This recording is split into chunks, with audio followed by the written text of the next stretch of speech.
Okay. All right. Okay. Hello, everyone. We have kind of a special treat today. So we are recording our video in addition to our audio. We are highlighting a very special organization that we have been fundraising for about the last month.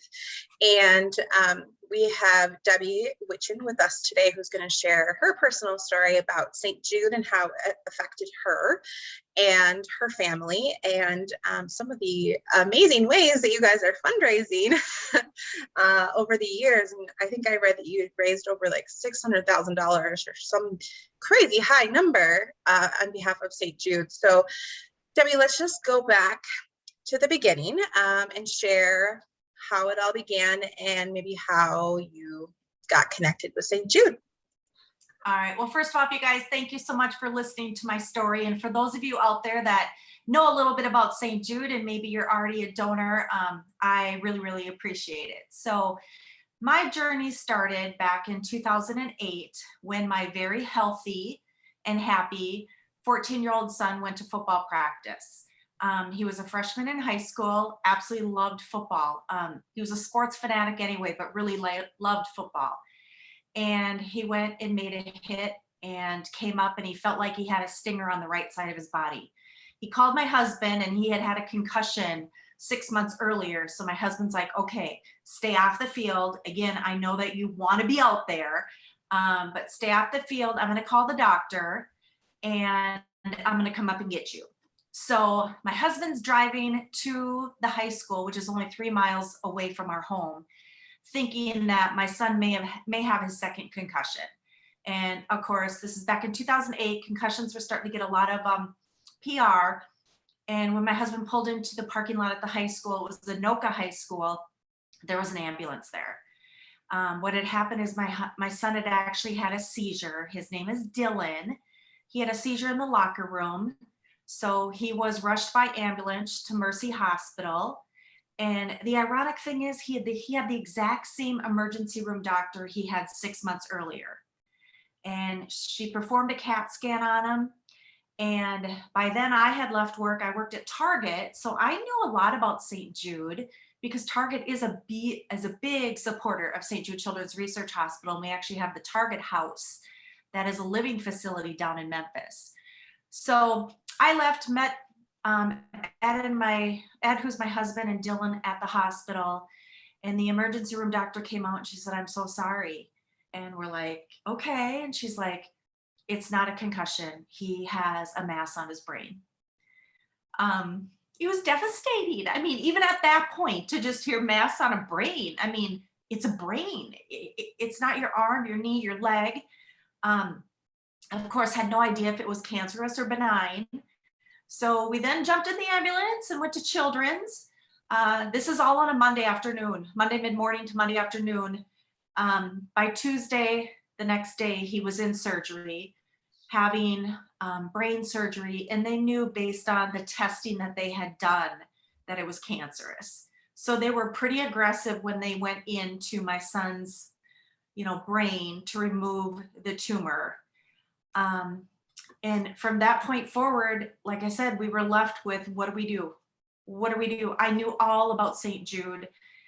I made one phone call.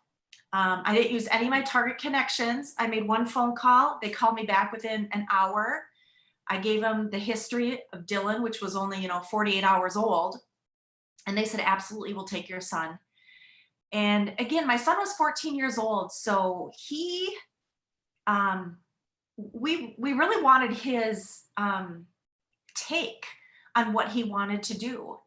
And he knew about St. Jude too. He'd seen the commercials and stuff like that. Of course, doing a little bit of research on the internet and stuff. And he said, you know what? I want to go where I can get the absolute best treatment. And so we waited for our Friday oncology appointment here in Minneapolis.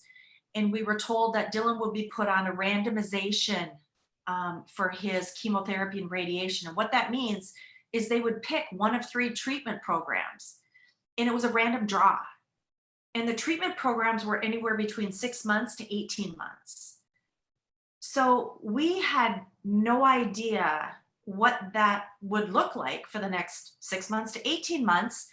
And so then we found out the information from St. Jude. They gave us a strict protocol. We knew the timing and everything like that.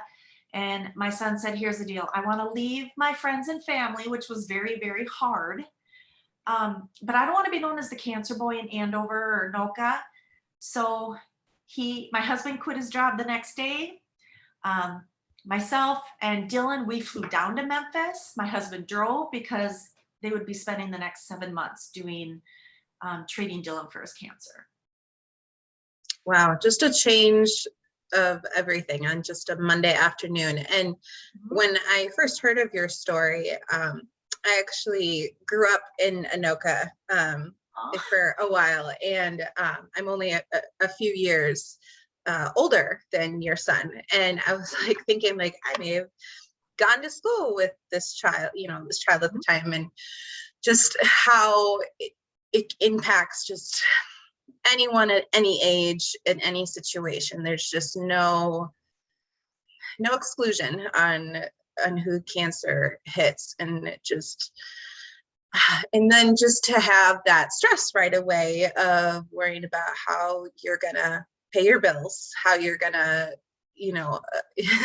work or eat, or all the things. And when I honestly hadn't learned much about St. Jude before we started fundraising. I mean, I knew a little bit, but I didn't know the scope of all that they do, that really when you go home without a bill. And that's just incredible, because I mean, I've honestly skipped just normal regular doctor appointments because of high medical costs. And so I can't even fathom the amount of pressure a long-term care would be like that.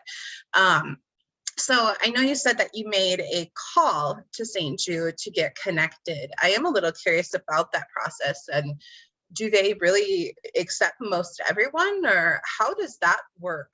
Do you know a little bit about that and how you get connected to be a patient with St. Jude? Yeah, so again, up until that moment, I knew nothing. So I went home to the computer, logged on, Googled St. Jude, and went in and searched brain tumors, because that's what I knew my son had. The pathology hadn't come back, nothing like that. And it gave me a name and a phone number, and I called it. And here's what St. Jude does. I'm sorry. They obviously deal with catastrophic diseases. And then much of what we all know about is the cancer side of things. So as long as they have a protocol that they're studying for your son or daughter's type of cancer, then there's a little bit of criteria you got to meet. You have to go within so many days and so many days of surgery and things like that. Because again, it is a research hospital. So they want the information so that they can continue to provide that to their scientists, so they can continue to work on the medicine that these children are given, so that things can be made even better. So better survival rates, less toxicity, less side effects. So again, we knew within the first 4 days, and it was what really sealed the deal is, like I said, we left our oncology appointment on a Friday, and I said to the oncologist, because we were planning a vacation, and we don't go on many vacations, and I said, do you think we'll be able to go X, Y, or Z? And he said, here's what I'm going to tell you. Get ready for financial hardship, but you will be able to go on your vacation. It'll be called Make-A-Wish. And I left the office just thinking, obviously you would do anything for your children, but just like you said, there are, steps that you go through. And one of the things that appealed to me at St. Jude is we didn't know if there would be new treatment options for Dylan that would be considered experimental, that would not be paid by our insurance. And what St. Jude tells you is, if it's not paid by your insurance, we pay for it. You will not leave here with a bill. And that was a big factor for us. We had another child, and I had just turned 40. And again, you would do anything for your kids, but it was definitely a factor for us to say, we want to know exactly what type of bills we're going to have. And in Minneapolis, they couldn't tell us that. So again, absolutely devastating, but I had no special connections, anything like that. They just happened to be, researching my son's type of cancer, which was very rare, which again is another thing with St. Jude, is you don't have to be the popular cancer child to go there, because they are researching many, many, many, many different types of cancers, and many that only affect 100 or 200 children a year. Wow. Yeah. Go ahead, Nicole. No, I'm just like almost speechless listening to your story. I mean, you're walking through some of the darkest days of your life, and a parent's worst nightmare. And do you just want to talk a little bit more about like how St. Jude kind of swept in and supported you? Like, what was it like once you got down to Memphis, and talk about all the things that they do for families? So yeah, I mean, it definitely is your absolute worst nightmare. Like, you said you have this healthy, happy 14-year-old, and then one day you're told he's got cancer, it's in his brain, he's got to have surgery, he's got to have 31 days of radiation, 4 months of intense chemotherapy, which actually brings you to the closest point to death you can be brought. And then you get your own stem cells put back in his body. Then he would take about 27 days to get better. And on the 28th day, he'd go back in for chemotherapy. So it absolutely rocked my world. And again, I didn't even know that part yet. I remember just feeling like, everyone's moving on with their life and we're not, even though this is only days. This isn't like it, we had 5 years to go through this. I mean, and so it was about 2 weeks from the time my son was diagnosed till we got to Memphis. And that allowed him to recover from his brain surgery a little bit. And Dylan and I flew to Memphis. Again, my husband was driving. We got there at like 8 o'clock in the morning. They greeted us at the hospital doors, brought us into a registration admission room. But in the meantime, Dylan and I are just looking around. And he says, "Mom, this is like a Chuck E. Cheese for kids." I'm like, yeah, and I mean, even at that hour of the morning, 8 o'clock, there were little ones riding their IV poles down the hallway, and I learned later, but those were some of Dylan's first moments too. And he was like, you know what, if those children can do it, I'm 14. I'm in football. I've just completed weight training all summer long. If they can do it, I can do it. So Dylan absolutely drew inspiration from the children around him. I walked in, and that was the first day I think I had ate lunch in 2 weeks. I mean, I finally felt like, I can breathe. And I called my husband and said, this is where we're supposed to be. Like, the intuition takes over and just everything. And I'm like, this is where we're supposed to be. So that first day, you're just met with, some pretty critical doctor appointments. And then here's not only what we do for your son, but Mom and Dad, here's what we have available for you. We don't want you to worry about scheduling appointments. We don't want you to worry about submitting bills. We want you to worry about how do you care for your child as they go through this process. And I'll tell you, it was just like the weight of the world was lifted off my shoulders. As much as my husband had just quit his job and he was now moving there, and I was going to go back and forth between Minnesota and Memphis, I felt so good about it. I felt like this was the right place. And then again, each day that you live there and that you experience not only the care of the doctors, of the nurses, but I mean, there's a little bit of camaraderie just amongst everyone in there, that you're all kind of going through that same thing. And, whether it was social workers, whether it was chaplains, anybody, they were there for my husband and I, whatever we needed. And of course, Dylan got care that was over the top. Yeah.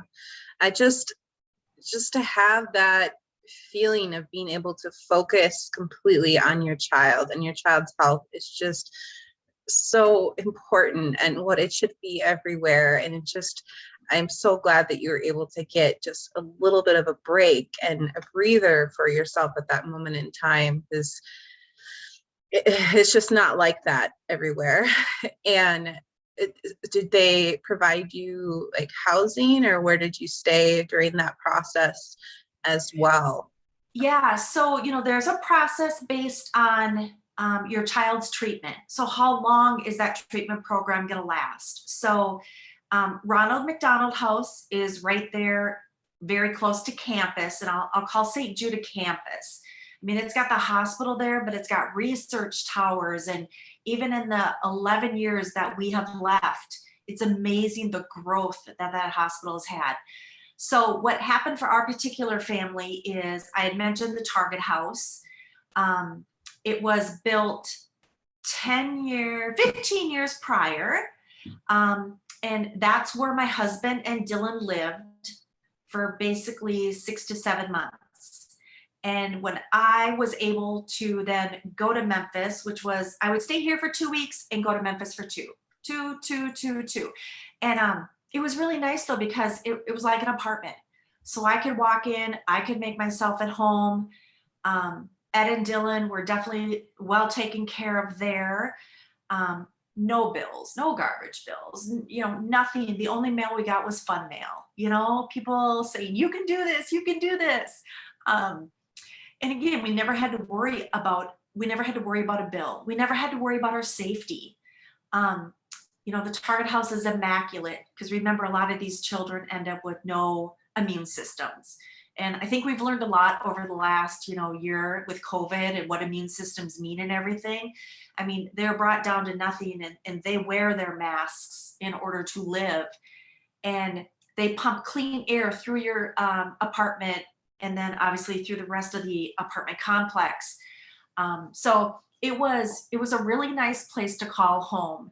And there were even moments where Dylan and I would be sitting there. He had a weird sleep schedule. So we'd be sitting there at like 11 o'clock at night watching David Letterman, and he'd be like, Mom, maybe we should just get rid of our house at home. Maybe we should just do this apartment thing, and then we can travel and do all these other things. You know what I mean? I mean, we had so much fun with it. And who would think that you would say, I'm going to get rid of my house to move into an apartment because I've enjoyed this experience so much. But that's what it was like. And again, Dylan was 14, turned 15 while we were in Memphis, and he was just wise beyond his years. So there's so many things that he got to share with us that he just appreciated about the hospital. He loved, do you know that between my husband and I, we never once left him alone for 7 months? We didn't go to his procedures and then have to run back to work or run back to home to make dinner for our other children. We never, ever left our son alone. And he was 14 and 15. I mean, we certainly could have, but that isn't the expectation of parents at St. Jude. They are with their children because St. Jude takes care of everything else, which allows you then to focus 100% on their physical and mental well-being. Yeah. Oh, that is such a gift. A Yes. gift that I wish everyone could experience during any kind of hard time, especially going through any kind of like medical procedure or illness, to have everything else stripped away and you can focus solely on your kid or yourself and getting better. And I know St. Jude meant so much to you because of the gift that they were able to give you. What have you been doing now since then to kind of pay it forward and stay involved with them? So the unfortunate part of our story is our son relapsed. So he started to have seizures again, which again was that very first indication. And we knew with brain cancer that you don't really fight it a second time, at least not the brain cancer he had. He went through the most intense chemotherapy he could, and you can only do so much radiation to the brain again. So when he started having seizures, we immediately flew down to Memphis, did his scans and everything. And it just so happened to be Dylan's 16th birthday. So we're in the doctor's office, his 16th birthday, and the doctor puts the scans up on the, little light and says, Dylan, your cancer has come back. And again, he's 16, wiser than anybody. And he said, okay, what does that mean? And he goes, well, there's nothing left for us to do except for make sure you have the next, just experience everything you ever wanted to. And he says, well, how long do I have to live? And the doctor told him 6 months. So, heartbreaking as a parent. I'm like, oh my gosh, don't tell him. But the doctors were always very open and honest with us that, kids need to hear it too. And they're resilient. And I'm sure there's an age, barrier. And with our son being so astute to everything, and he wanted to know everything, there was no hiding that. So on his 16th birthday, he was told that. And we flew back from Memphis, and St. Jude was just starting what we call the St. Jude Walk Run now. But it was only the second year of the walk run. It was down at the Mall of America. And my son wanted to speak to everyone. So that particular year, there happened to be 1,300 people that showed up for the walk run. And his message to everyone was, cancer doesn't just affect us children, and we know that. And he was trying to just really make the whole entire 1,300 people look at it and say, I know you've all been touched by this. And the one thing we're doing by walking here around the mall and having fundraised in order to walk, we're helping others. And that's exactly what my son wanted to do. So he called a family meeting. He has an older sister. She's just 20 months older. So she was 17 at the time. And he said, here's the deal. I want mom and dad, and her name is Megan. I want you guys to raise money for St. Jude. I don't want kids to go through this. I just went through heck. He lost 50 pounds. He was this muscular kid. He was down to nothing. He didn't eat for 6 months. He said, I want kids to go through this. And I don't want parents to go through this. So I need you guys to start fundraising. And we kind of just all looked at each other and said, okay. And again, that was in November. Dylan passed away in June. And in that time frame, he helped us develop the Dylan Witschen Foundation. And he helped us come up with the criteria of just what that means.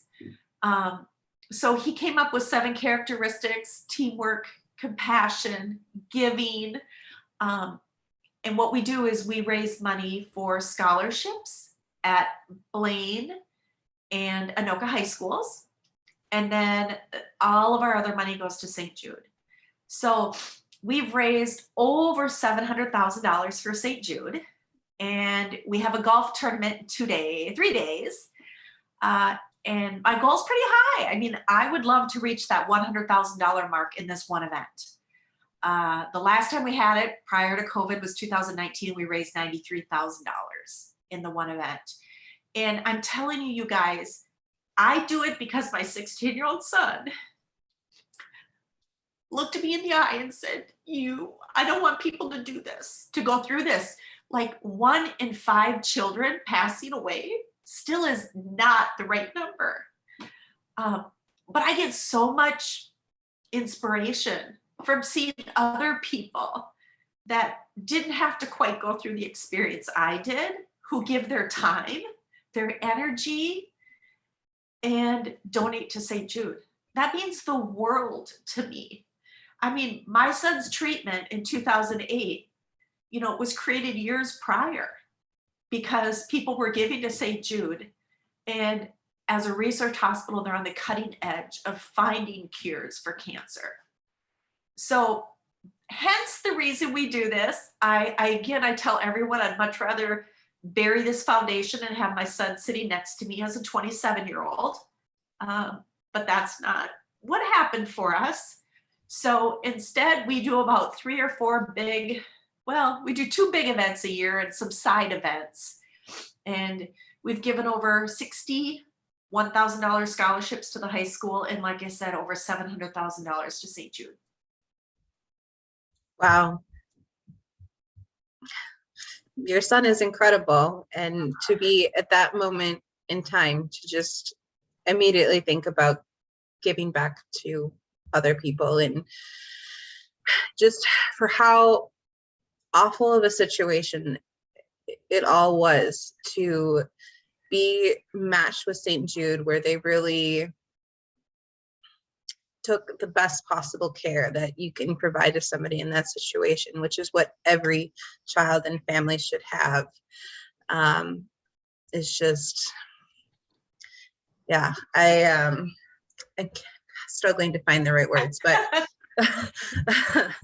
I just think it's incredible, all that you've done, and that your direct fund, your fundraisers are directly saving other people's lives, and just that mental load off of people's healthcare. Because I was thinking, when your son is in this apartment, watching TV, having having fun in a way, and how just being at any other hospital, that mental stress would be so much more and would impact your health and so much more. And so that this environment that he was at St. Jude just provided much more encouragement and support, and it just really helped his mental health in addition to his physical health, and I'm sure helped things as much as they could. And I lost my train of thought, but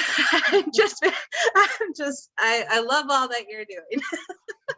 Oh, it absolutely, Dylan said it was the best decision of his life, you know what I mean, to go there and to be able to. The other thing is, distractions are great, right? We all have to think about other things, but he was one of those kids that just really wanted to focus.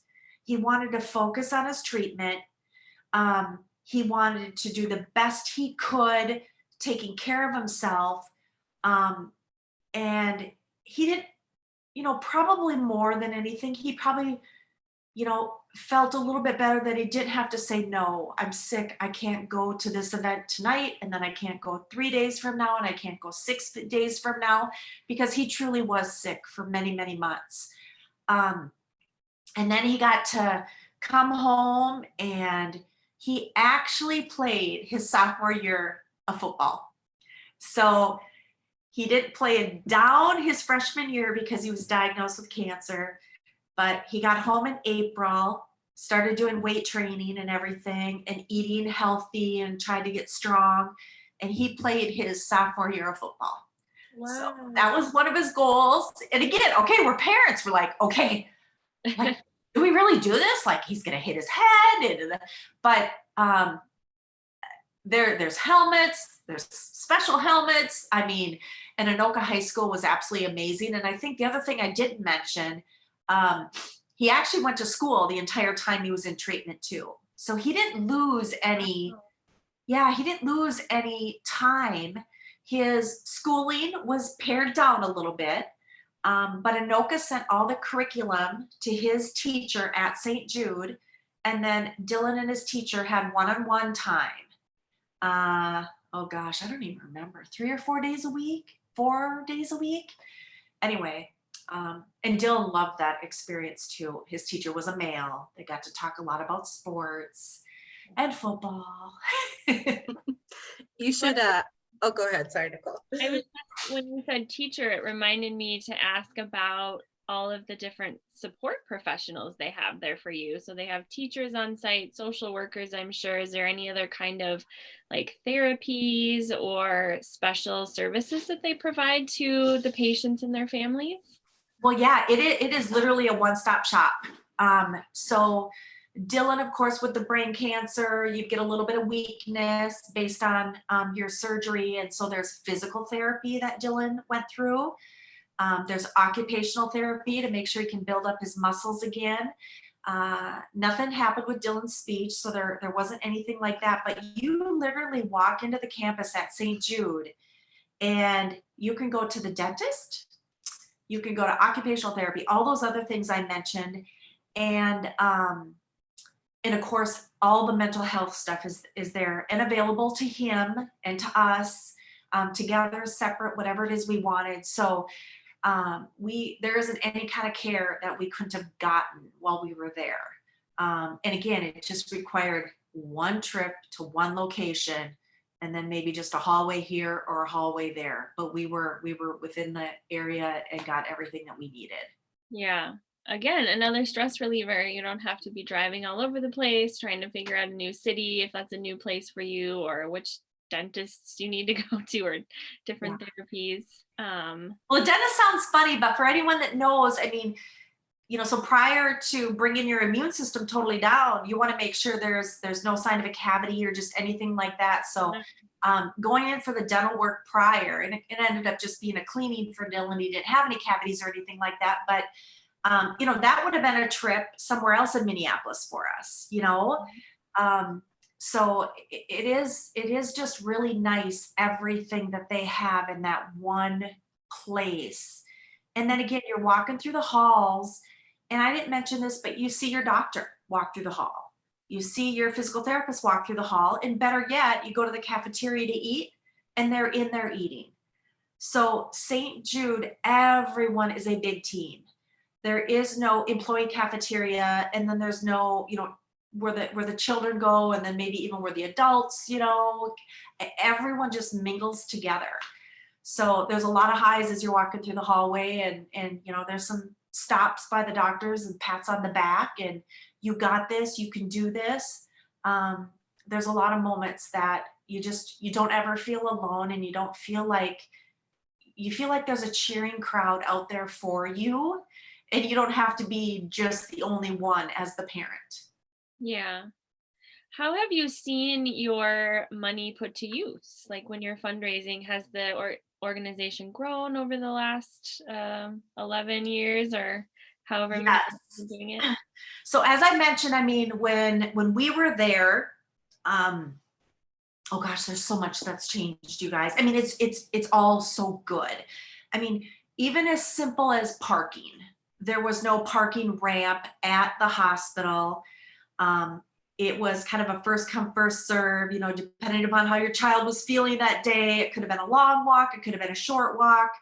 And then just the amount of buildings that have been built, and all for like two purposes: to treat the children.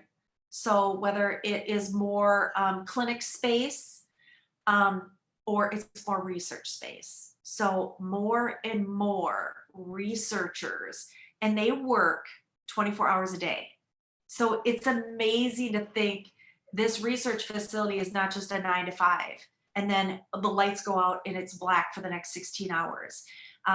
It's amazing. I've been lucky enough as, again, a parent and stuff, to visit St. Jude nearly every year since Dylan passed.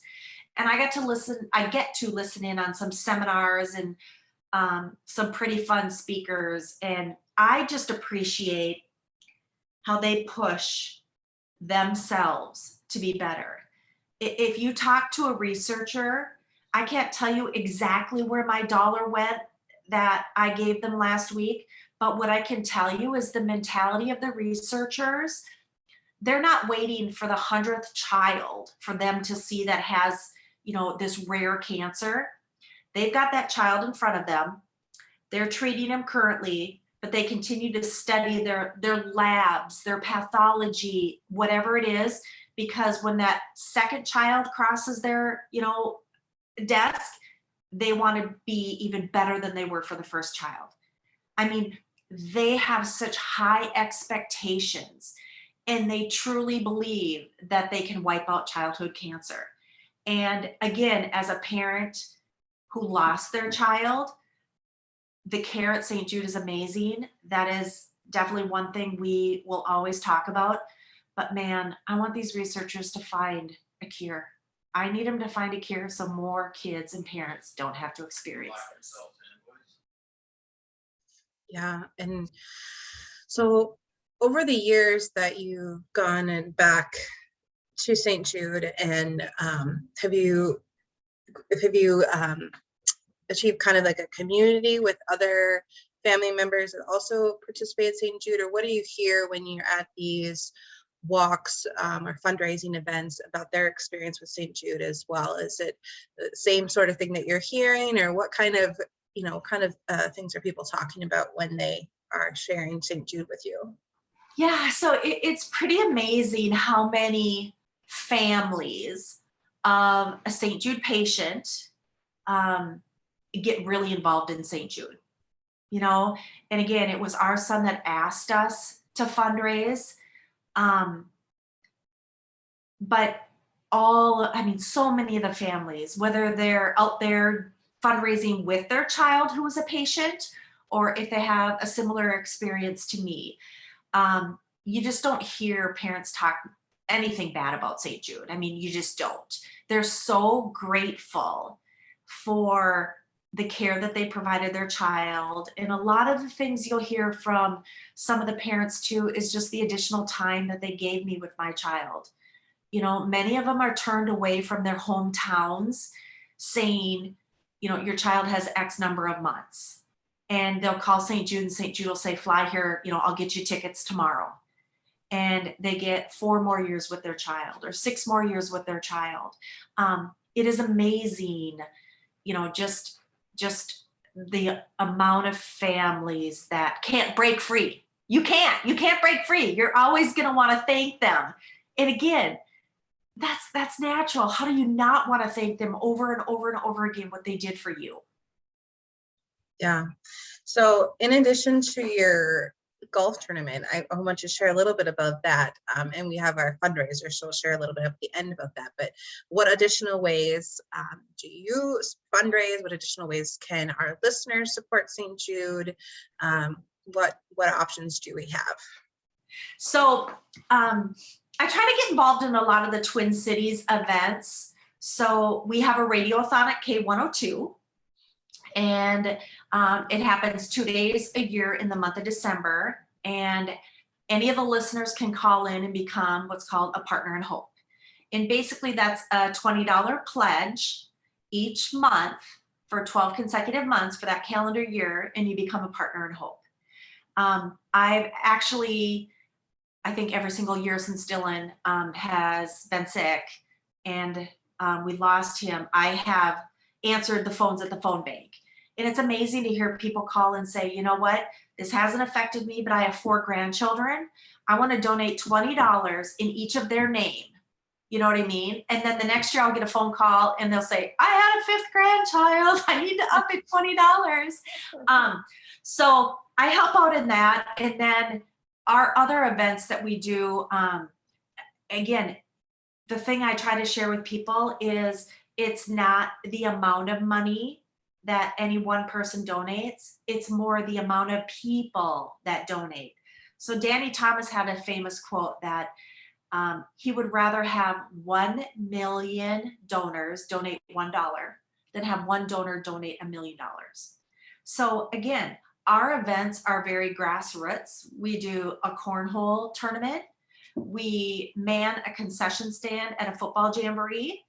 And, we supply all the hot dogs, hamburgers, and we pump it out during that day and make money for our scholarships. We think of anything, and we try to get different audiences so we don't keep tapping in to just our family, just our friends. We have now expanded to our friends' friends and our friends' friends. And as a matter of fact, our golf tournament is this Thursday. We have filled the golf tournament at 72 teams. So we'll have 288 golfers, 50 volunteers, and probably another 50 people join us just for dinner. And I would say half of that group now, they never met Dylan. Yeah. It's just like cancer has touched almost every person in some way. So I feel like it doesn't matter if they met him, right? They just want to help. And how can you not want to help St. Jude? And they are like very donation driven, right? They really rely on these donations. Do you want to talk a little bit about that if you can, about the ways to get funding? Yeah, so St. Jude is basically funded through donations from people all over the world, all over the world.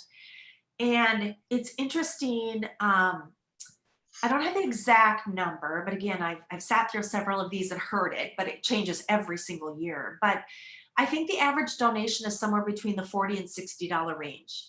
Again, the average donation. So St. Jude is about people understanding, that they may ask themselves, well, why would I donate when I live here in Minnesota? I mean, yes, Dylan went there from Andover, Minnesota. Well, the other thing is all the research that St. Jude does, all the protocols that they come up with, they freely share all that information around the world. So when Dylan came back with his 6 months to live, he continued to get treatment. I mean, there was still a hope. There was still some ideas. He just didn't need to be in Memphis to get that treatment because the Memphis oncologist worked with our children's oncologist. And they would talk at least twice a week because we would get the call or we would go in and visit and say, Dr. Gajar said this, and he's our, Memphis oncologist. So the teamwork that happens amongst all these oncologists is absolutely amazing. I will say that. I have nothing bad to say about Minneapolis and Children's or anything like that. So everything is freely shared. So if you're giving that $20 a month to St. Jude and asking what is it doing for Minnesota, you would be amazed. It's doing fantastic things because they may just come up with the next best protocol. So there is no randomization anymore. I don't know that right now because, I haven't followed Dylan's treatment programs, but anything that they do find, they share freely. And it's not about St. Jude found this cure and now we're going to charge this hospital X dollars in order to use this. Everything is shared freely. So if you're given to St. Jude, you're given to the world. Right. That is a great way to put it, because your child may not be sick, but you want to help prevent them from getting sick. You want to help with these treatments. You want to help other people with the same situation, or if they do need care, they have the best possible care. You want your hospital, your local hospital to go to that knows all the possible treatment options that are available, and all of it is because of these donations from everyday people to St. Jude to offer this type of care for you. And honestly, I hope that St. Jude just spreads and spreads and becomes the norm. That type of atmosphere, it should be where people go and don't have that stress on their shoulders and just focused solely on the care of whoever is sick. So I just think you're doing amazing things, and you are truly honoring your son in so many different ways through all that you are doing. And he sounds incredible. He sounds truly incredible. And who knows, maybe I went to school with him a little bit. I don't know, but if people are, listening to this or watching this and want to support St. Jude, we have a fundraiser link in our Instagram bio. We also have it, I think, on our website. If we don't, I'll make sure it's up before the time this airs. Debbie, I know you mentioned you had your foundation as well for the school football players. Do you want to maybe quickly share the website for that and maybe where people would want to go if they want to stay on top of what events you're a part of and things like that? Yeah, so we obviously created our 501c3 and a website, and it's www. And it's Dylan, Dylan, and then Witschen, Witschen, foundation.com, all one word, DylanWitschenFoundation.com. And it lists all of our scholarship winners every single year, and then it has a running tally of them. We are happy to say that thus far they've all graduated and or are still in school. So Dylan's favorite number was number 7. So hence the 7 characteristics that he helped devise and kind of put together this website and put together kind of the mission behind the Dylan Witschen Foundation. So, so yeah, we're really proud of the kids. We're really, really proud of the kids. Again, going back to 2009, Dylan chose the first 2 scholarship winners, and they write an essay and everything for us every year. But that year he helped us read through them, and then they were 2 graduating seniors that literally had the biggest hearts, because Dylan did not want this scholarship to go to the best athlete. He's like, Mom, after I went through all my chemotherapy and got foot drop and just some of the side effects, I wasn't the fastest kid out there anymore. I understand what it means to be part of a team and maybe not be the elite part of that team. And I mean, it did a lot to shape his thought process, because prior to that, it was all driven on what's my goal? I can do it. I can work hard. And he was able to achieve a lot of his goals. And then you put him through this cancer treatment, and he's like, I get it. I didn't know why everyone wasn't great. I thought maybe they weren't trying hard. He goes, I see it now. So he got to see both spectrums, and he's like, I don't want the scholarship just to always go to the best student. I want it to go to someone who has got heart, who's got the teamwork, the compassion, the caring, the giving.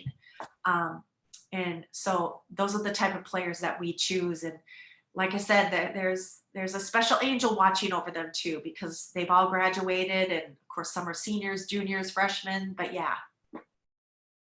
Wow, he's so wise, and sounds I like know. a lot through his journey. Way wise beyond his years, you guys. And the thing with Dylan is, Dylan would get down on the ground and play with the 2-year-old and talk 2-year-old talk and have a great conversation. And then he would move over to his kids' ages, and he'd bring them all together. And then he would come to the parents, and then he'd end up with the grandparents, and he'd have them rolling. I mean, he had such a great personality, and he absolutely loved life. He loved life. And I read that he also was the quarterback for a couple months. I think it was the quarterback of the football team, and I believe they were undefeated while he was playing too, which is after his treatment, which is just mind blowing. So yeah. His very first year, they won 1 game. So this goes back in his age group, 10, 11, I'm not real sure. So, he definitely learned to lose. He knows what it's like to lose, and then he knows what it's like to, what I mean? Obviously football is very much a team sport.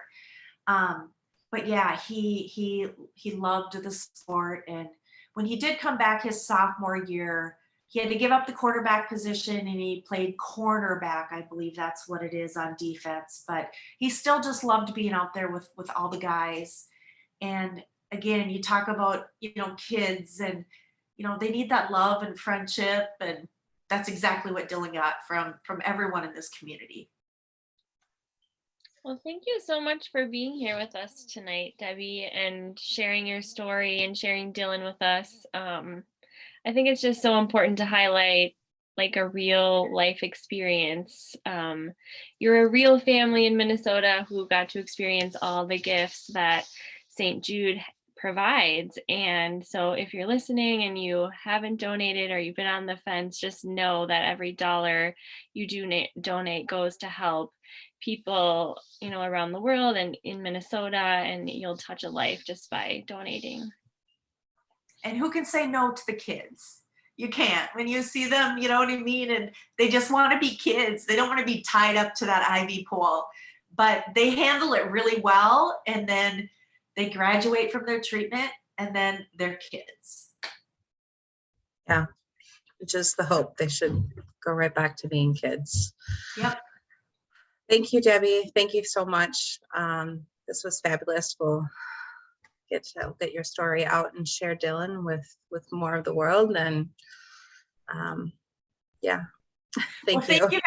Thank you guys for having me. And again, for those of you out there that donate to St. Jude, I can't thank you enough. I can't thank you enough. And if you could only see it firsthand, and I will tell you, you certainly can go down to Memphis. They give tours of the hospital. I'm sure now with COVID a little bit behind us, they're back into giving those tours. And it's amazing. It will, your jaw will drop and you will feel so good about what it is that you're doing for others. So again, as a mom of a patient, I can't thank you guys enough. Thank you, Debbie. Thanks.